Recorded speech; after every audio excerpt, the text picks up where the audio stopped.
pengembangan industri perbankan syariah. Kita bahas dengan santai. Dengan santai.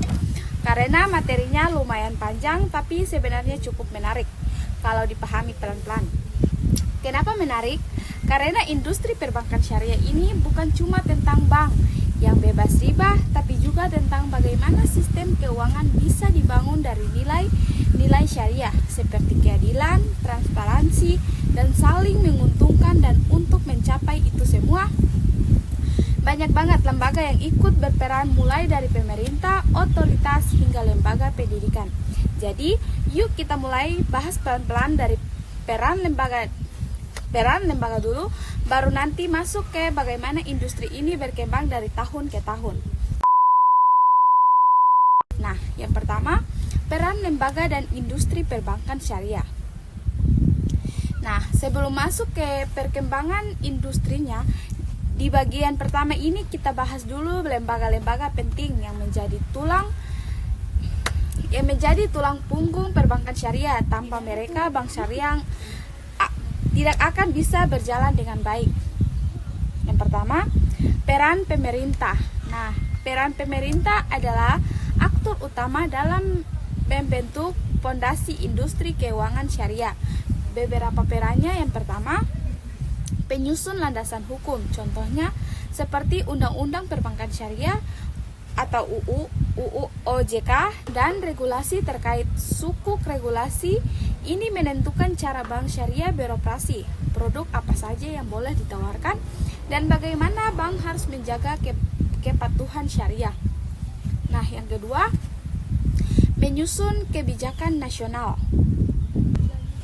Nah, pemerintah punya roadmap ekonomi syariah nasional yang berisi strategi jangka panjang untuk menjadikan Indonesia pusat ekonomi syariah di dunia.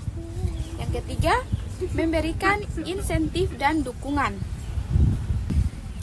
Nah, contohnya insentif pajak untuk sukuk, yaitu dukungan pembiayaan UMKM, program literasi keuangan syariah nasional. Yang keempat, mendukung infrastruktur digital syariah. Karena sekarang banyak layanan syariah yang sudah online, pemerintah memastikan sistem pembayaran digital, kris syariah, dan keamanan data nasabah berjalan baik. Nah, lanjut di bagian kedua, Otoritas Jasa Keuangan atau OJK. OJK adalah lembaga yang mengawasi seluruh kegiatan jasa keuangan di Indonesia, yaitu adalah salah satu peran OJK dalam perbankan syariah. Yang pertama, pengawasan dan regulasi. OJK memastikan bank syariah berjalan sesuai prinsip prudensial, kehati-hatian sekaligus sesuai prinsip syariah. Yang kedua, perlindungan konsumen. Nah, OJK mengatur SOP pelayanan, edukasi pengaduan nasabah, hingga literasi terhadap produk syariah. Yang ketiga, mendorong inovasi produk syariah. Contohnya, akad pembiayaan baru, digital banking syariah, fintech syariah, peer-to-peer lending syariah, dan keempat, roadmap. Nah, lanjut. Lanjut di keempat, roadmap perbankan syariah. OJK merilis roadmap yang memandu arah industri, misalnya penguatan pemodalan, konsolidasi bank syariah, dan digitalisasi layanan syariah. Yang ketiga, Bank Indonesia atau BI.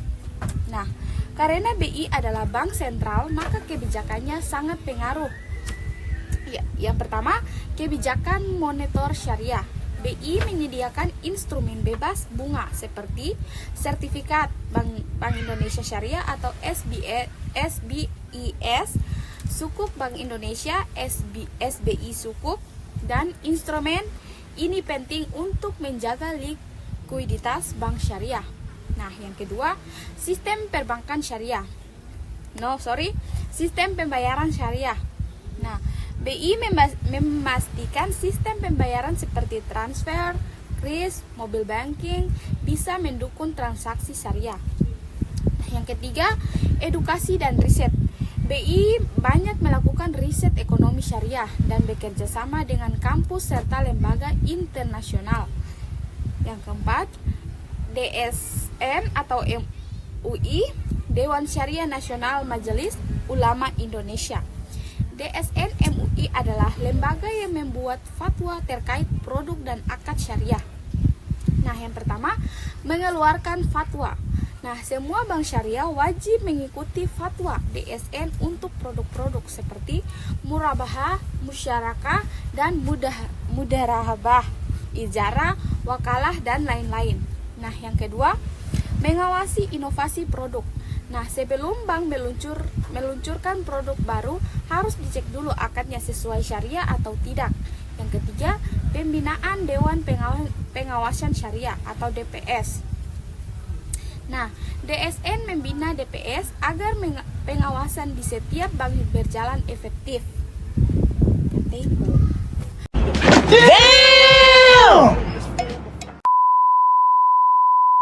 Yang kelima, Dewan Pengawasan Syariah atau DPS. DPS adalah pengawasan syariah yang ada di setiap bank syariah. Tugas mereka memastikan bank berjalan kegiatan operasi sesuai syariah, memberi rekomendasi produk yang halal secara syariah, melakukan audit secara syariah berkala, dan mendatangi laporan tahunan kebutuhan syariah. Nah, ini penting supaya bank syariah benar-benar beroperasi sesuai prinsip Islam, bukan hanya sekedar label. Nah, yang keenam, lembaga pendukung lainnya. Yang pertama, LPS, Lembaga Penjamin Simpanan. Nah, menjamin simpanan nasabah bank syariah sampai jumlah tertentu masyarakat jadi merasa aman menabung. Yang kedua, IAI atau Ikatan Akuntan Indonesia, membuat standar akuntansi syariah seperti PSAK Syariah. Nah, yang ketiga, lembaga pendidikan dan kampus. Nah, mencetak SDM yang berkompeten di bidang perbankan syariah. Yang keempat, Komite Nasional Ekonomi dan Keuangan Syariah atau KNEKS. Nah, lembaga yang dibentuk Presiden untuk mengembangkan ekosistem ekonomi syariah, termasuk perbankan, industri halal, UMKM, dan sebagainya. Nah, lanjut di bagian pengembangan industri perbankan syariah. Setelah memahami peran lembaga, sekarang kita masuk ke bagian tantangan pengembangan industri. Bagian ini menjelaskan bagaimana industri bank syariah bertumbuh, baik dan sistem teknologi, regulasi, produk, maupun SDM. Nah, yang pertama, perkembangan produk dan jasa syariah. Industri perbankan syariah terus memperbarui layanannya, seperti produk pembiayaan modern. Nah, pembiayaan rumah mudarabah istishana, pembiayaan kendaraan, pembiayaan usaha dengan akad musyarakah atau mudarabah. Nah, yang kedua, tabungan dan deposito syariah dengan prinsip bagi hasil bukan bunga. Yang ketiga, produk digital mobil. Nah, yaitu ada ketiga. Yang pertama, mobile banking syariah, internet banking syariah, kris syariah, dompet digital syariah. Nah, digitalisasi sangat membantu bank syariah bersaing dengan bank konvensional. Yang kedua, penguntungan regulasi dan infrastruktur. Nah, agar industri berjalan stabil dan efisien, pemerintah dan OJK memperkuat standar operasional bank syariah, sistem keamanan digital, tata kelola manajemen risiko, dan konsolidasi perbankan syariah. Nah, contohnya Mager BSI. Di bagian ketiga, edukasi dan literasi keuangan syariah. Nah, tanpa literasi, masyarakat nggak tahu manfaat bank syariah. Program literasi yang dilakukan, seminar di kampus, program inkulasi ke pesantren, konten digital ke media sosial, webinar dan workshop, dan model bisnis kemitraan dengan UMKM. Nah, yang keempat, penguatan sumber daya manusia atau SDM. Nah, SDM di bank syariah harus punya dua kompetensi keuangan dan kompetensi syariah. Nah, untuk itu ada sertifikat profesi syariah, pelatih pegawai bank, program studi ekonomi syariah, dan kolaborasi kampus dan industri. Nah, yang kelima, kerjasama internasional. Nah, Indonesia bekerja sama dengan negara lain untuk peran lembaga dalam pengembangan perbankan syariah. Yang pertama, Bank Indonesia yang tadi sebelumnya disebut BI, regulasi dan pengawasan BI memiliki peran utama dalam membuat regulasi dan mengawasi operasional bank-bank syariah. Ini mencakup aturan mengenai permodelan likuiditas, manajemen risiko, dan kebutuhan syariah. Nah, pengembangan produk atau BI mendorong pengembangan produk-produk perbankan syariah yang inovasi dan sesuai dengan kebutuhan pasar. Nah, edukasi dan sosialisasi. BI aktif dalam memberikan edukasi dan sosialisasi mengenai perbankan syariah kepada masyarakat luas. Yang kedua, Otoritas Jasa Keuangan atau OJK. Nah, pengawasan industri keuangan OJK mengawasi seluruh aktivitas di sektor jasa keuangan, termasuk bank syariah, lembaga keuangan, mikro syariah, dan pasar modal syariah. Nah, yang ketiga, perlindungan konsumen OJK. OJK bertugas melindungi konsumen jasa keuangan syariah melalui penanganan, pengaduan, dan penyelesaian sengketa. Nah, lanjut, pengembangan inklusi keuangan. OJK berupaya meningkatkan inklusi keuangan syariah, yaitu memastikan bahwa seluruh lapisan masyarakat memiliki akses ke layanan keuangan syariah. Nah, yang ketiga, Dewan Syariah Nasional Majelis Ulama Indonesia atau DSM dan MUI.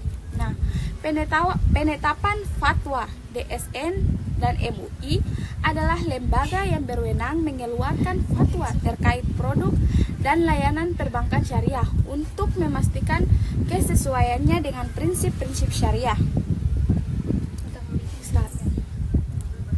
Nah, lanjut.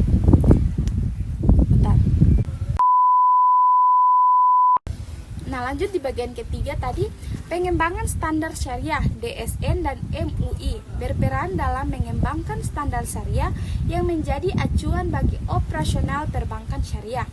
Yang keempat, lembaga menjamin simpanan LPS. Nah, menjamin simpanan nasabah, LPS menjamin simpanan nasabah di bank syariah sama seperti pada bank konvensional, sehingga memberikan rasa aman bagi masyarakat untuk menyimpan dana di bank syariah. Nah, yang kelima, pemerintah. Dukungan kebijakan. Pemerintah memberikan dukungan melalui kebijakan-kebijakan yang mendorong pertumbuhan perbankan syariah seperti insentif, pajak, dan kemudahan perizinan. Nah, lanjut, di perkembangan infrastruktur, pemerintah berinvestasi dalam pengembangan infrastruktur yang mendukung operasional perbankan syariah seperti sistem pembayaran dan teknologi informasi. Nah, kerjasama internasional, pemerintah menjalin kerjasama dengan negara-negara lain dalam pengembangan perbankan syariah, termasuk pertukaran informasi dan pengalaman. Nah, riset keuangan syariah, pengembangan pasar sukuk, dan menarik investor syariah, memperkuat posisi Indonesia sebagai pusat ekonomi syariah global. Nah, baik teman-teman, itu tadi pembahasan lengkap mengenai peran lembaga dan bagaimana industri perbankan syariah berkembang dari waktu ke waktu. Kalau kita lihat, perkembangan ini bukan kerja satu pihak, tapi ada pemerintah OJK, BI, DSN, MUI, dan DPS, bahkan lembaga pendidikan dan masyarakat yang berperan penting. Semua bergerak bersama untuk menciptakan sistem keuangan yang lebih adil, lebih aman, dan sesuai dengan prinsip syariah. Nah, semoga materi yang aku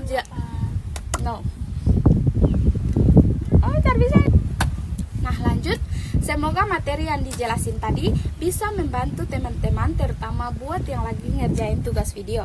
Makasih banyak sudah menyimak sampai akhir. Sampai ketemu di materi selanjutnya. Wassalamualaikum warahmatullahi wabarakatuh.